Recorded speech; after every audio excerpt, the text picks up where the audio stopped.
আসসালামু আলাইকুম সবাইকে কেমন আছেন আপনারা সবাই আশা করি ভালো আছেন আলহামদুলিল্লাহ আমিও ভালো আছি আজকে আমি আপনাদের সাথে শেয়ার করব বার্গার রেসিপি আর এই বার্গারটা কিভাবে বাসায় তৈরি করি সেটা আজকে শেয়ার করব আমি এখানে বার্গারের মাংসটা আর হচ্ছে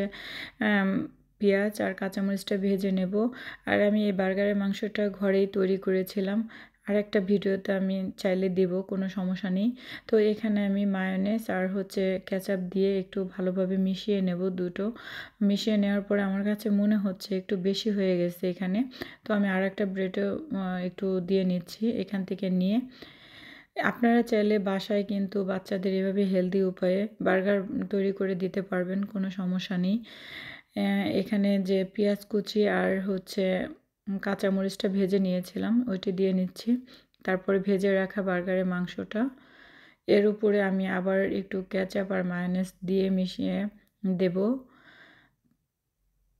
তো মেশানো হয়ে গেছে এখন আমি এখানে দিয়ে নেব শসা আর হচ্ছে টমেটো তো আমি এখানে টমেটোটা এইভাবে স্লাইস করে নিয়েছি